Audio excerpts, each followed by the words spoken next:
Hello everyone. Let us start with a question. You see, did Jesus change the law, or did he reveal what it was always meant to address? See, because when we read his words carefully, we find something quite striking. See, he does not simply speak about actions, he speaks about the heart. And really that takes us back, not away from the scriptures, but deeper into them.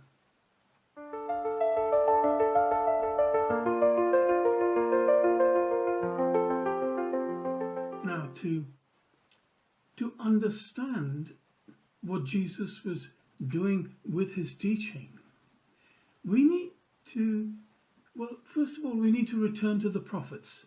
Because, see, long before Jesus actually spoke, there was already a recognition that something was not quite working.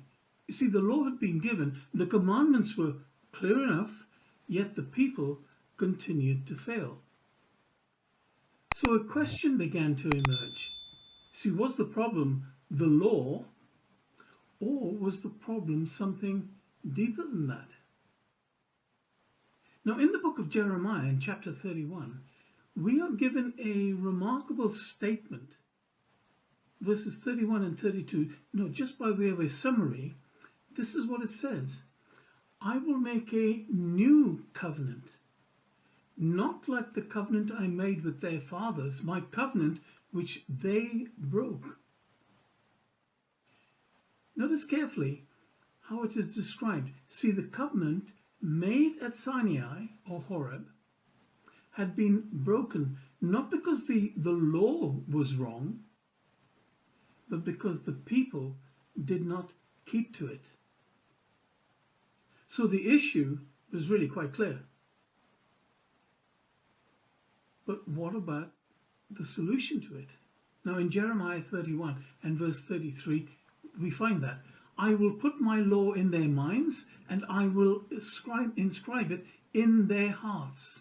I will. This was the turning point. The law was not removed, it was actually relocated. From stone tablets to people's fleshly hearts. And how was that to happen? Well, when we turn to the book of Ezekiel, the picture, it becomes a bit clearer. In Ezekiel chapter 36 and verses 26 and 27, we read this.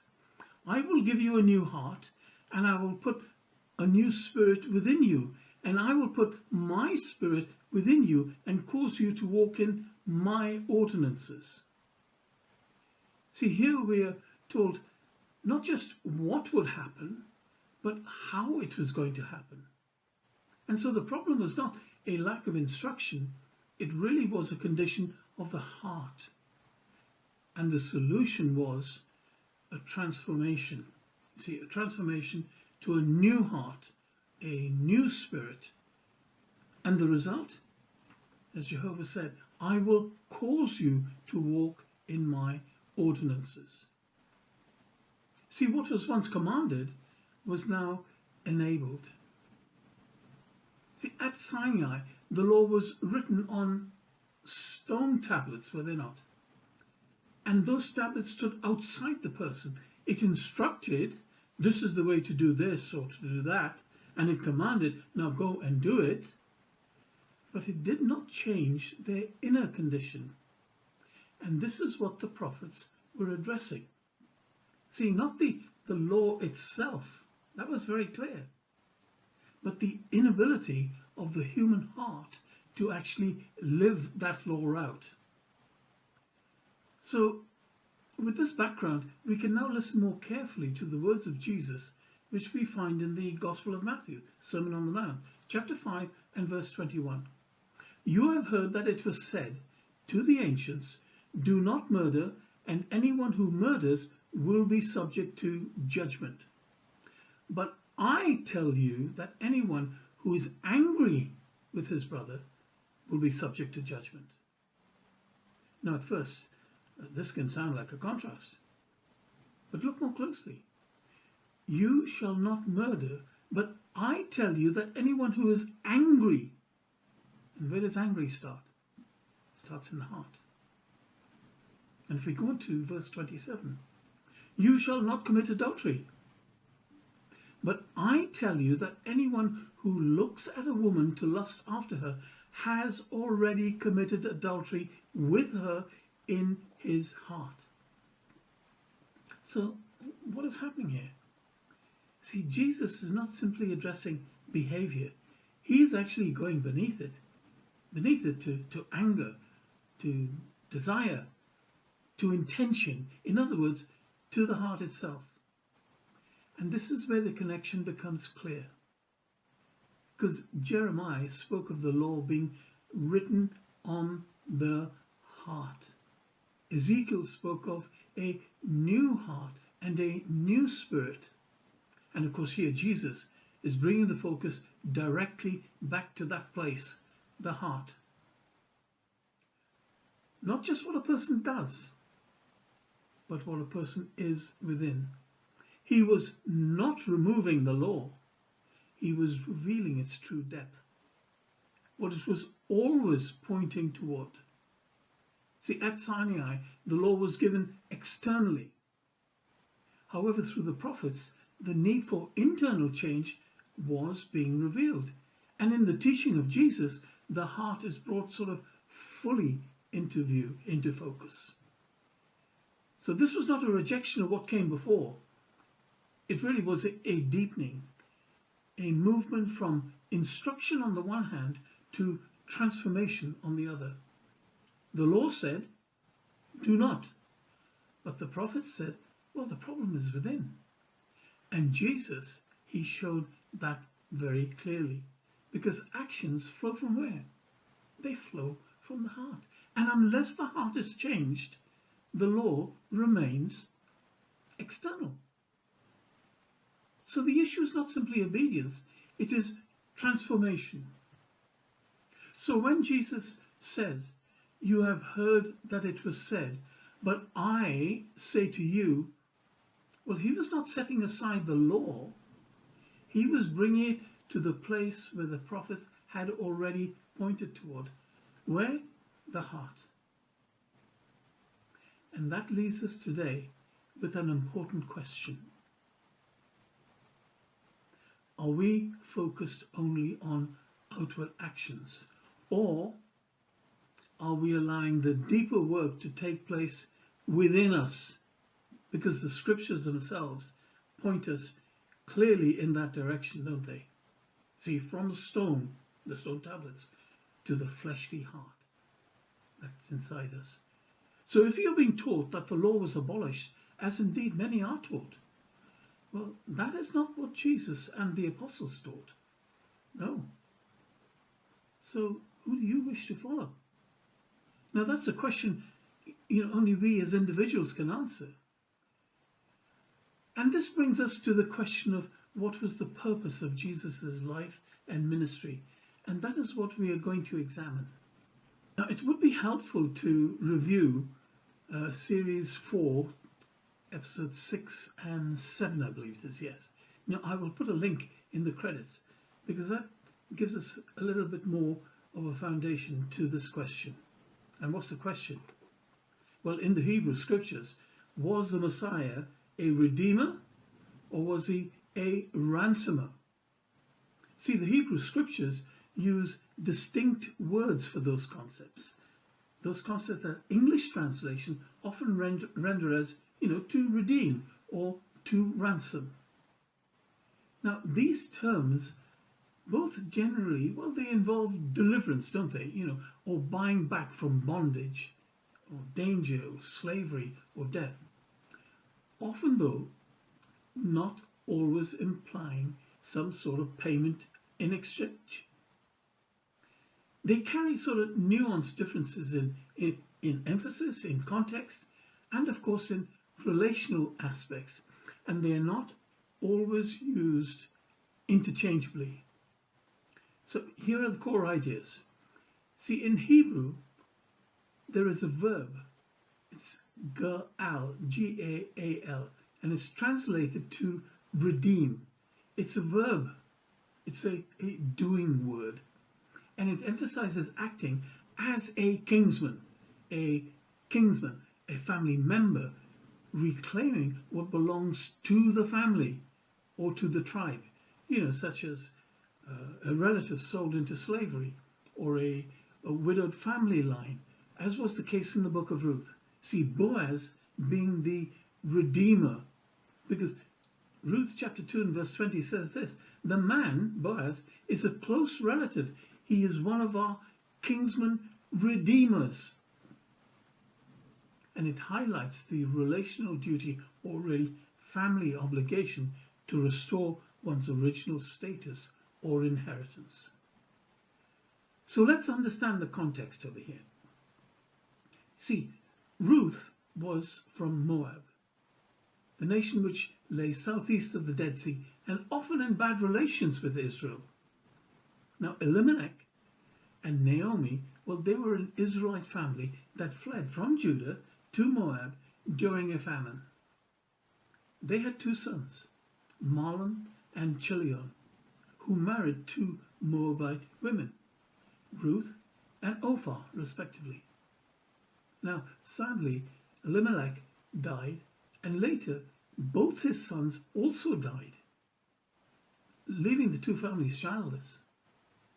So Naomi decides to return to Judah, and Ruth decides to stay with her. They're both being bereft of any sort of inheritance, because Elimelech had died now, no sons. This is where Boaz, a wealthy relative of Elimelech, this is where he enters the scene, and he takes on the responsibility of brother-in-law marriage to Ruth and to redeem the land Elimelech held as his inheritance.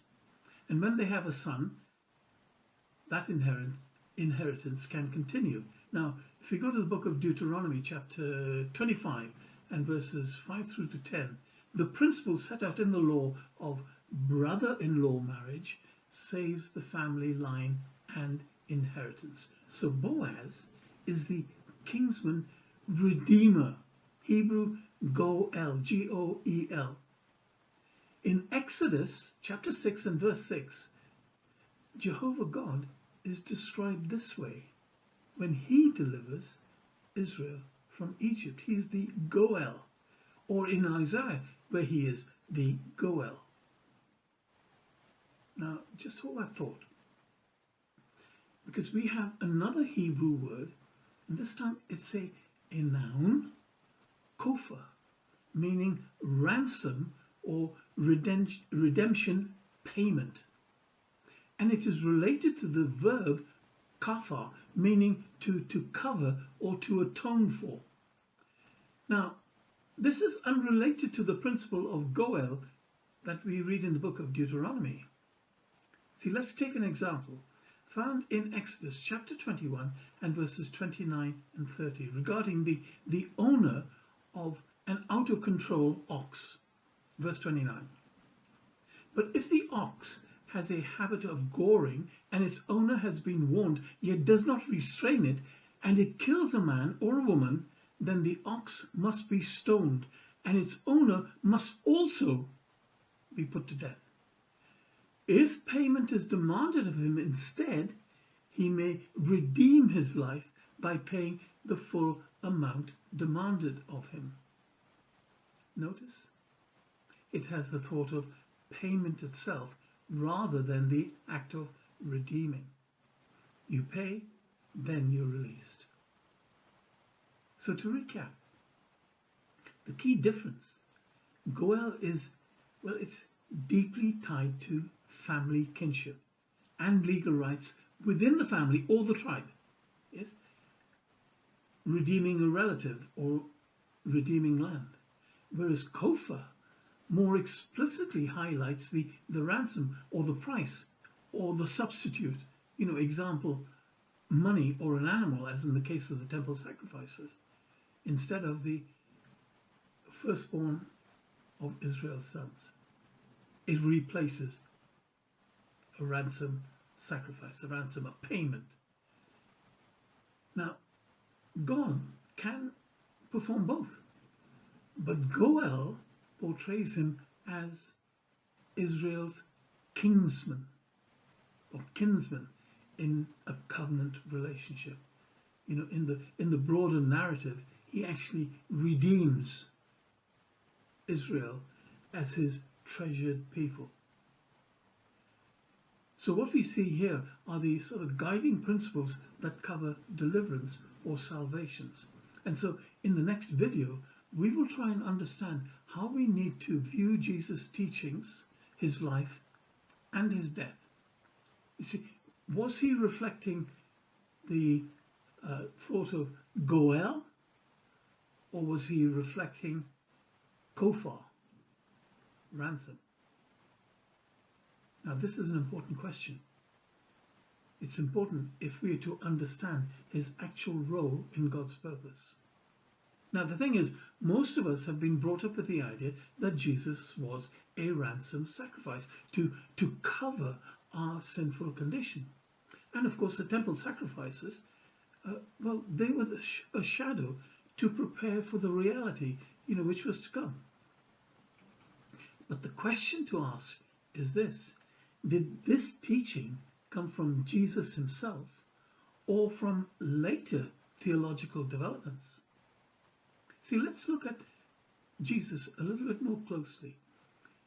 In his post-resurrection, he meets two disciples on the road to Emmaus. Remember that? Luke chapter 24 and verses 44 and 45.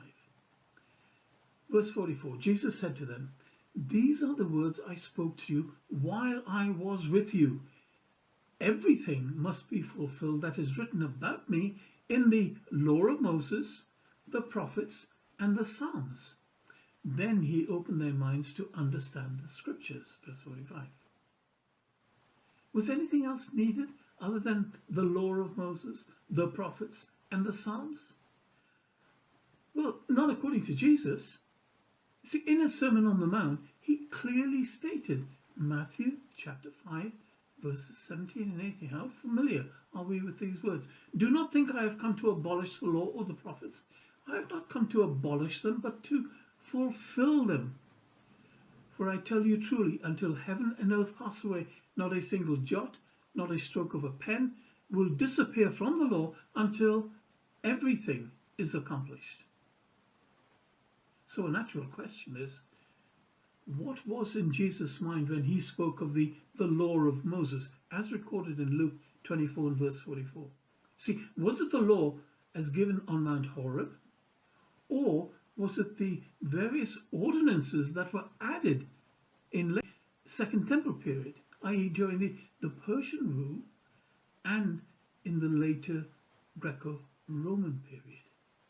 Now, we are going to explore this in the next episode to include the question, was Jesus a redeemer or was he a ransomer? And we will start with that specific question. So, until next time, thank you for watching, and well, see you again.